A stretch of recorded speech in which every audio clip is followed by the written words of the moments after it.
Hey everyone, and welcome back to the channel. If you're new here, consider subscribing, and I help aspiring developers like you build the skills you need to succeed in tech. So, let's be real for a second. Ever felt completely overwhelmed trying to figure out how to become a full-stack developer? You're not alone. I've been there too. But today, I'm breaking down the exact roadmap I wish I had when I started, step by step, no fluff, just clarity. By the end of this video, you'll know exactly what to learn, in what order, and how to tie it all together. Let's dive in. First up, front-end foundations. You can't build a house without a solid foundation, right? Well, the same goes for full-stack development. Start with HTML5 and CSS3. These are the building blocks of the web. Get comfortable structuring a page with semantic HTML and styling it with CSS. Then, move on to responsive design. Think about it. Your site needs to look good on phones, tablets, and desktops.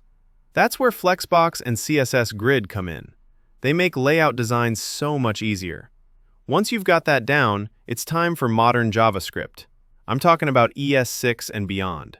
Focus on key concepts like promises, async/await, modules, and DOM manipulation. For example, imagine building a simple app that fetches data from an API and displays it dynamically. That's the kind of thing you should be able to do. Next, pick a front-end framework. This is where things get exciting.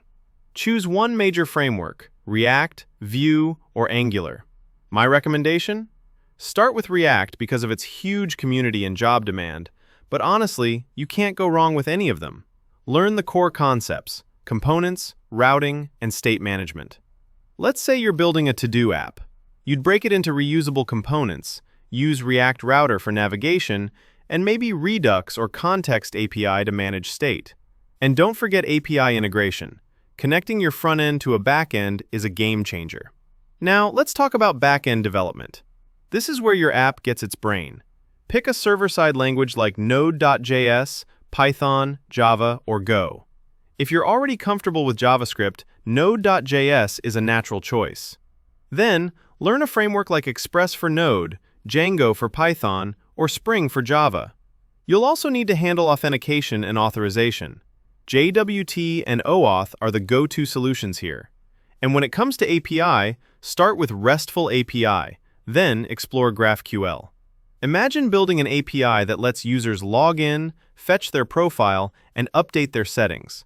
That's the kind of functionality you'll be creating. Databases are next. You've got two main types, SQL and NoSQL. For SQL, learn PostgreSQL or MySQL. Understand how to design tables, write queries, and use ORMs like SQL or Prisma. For NoSQL, get familiar with MongoDB. Learn when to use which. For example, use SQL for structured data like user accounts, and NoSQL for flexible data like social media posts. And don't skip optimization. Learn about indexing and query performance. A slow database can ruin even the best designed app.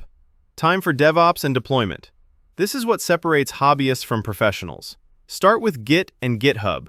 Version control is non-negotiable. Then, learn CI/CD pipelines to automate your testing and deployment. Containers are a must-know too. Docker makes it easy to package your app and its dependencies. And when it's time to deploy, pick a cloud provider, AWS, Azure, or GCP. Start with something simple, like deploying a static site or a Dockerized app. Oh, and get comfortable with environment variables and basic Linux commands. You'll be using them all the time. Finally, let's cover advanced topics. Testing is crucial.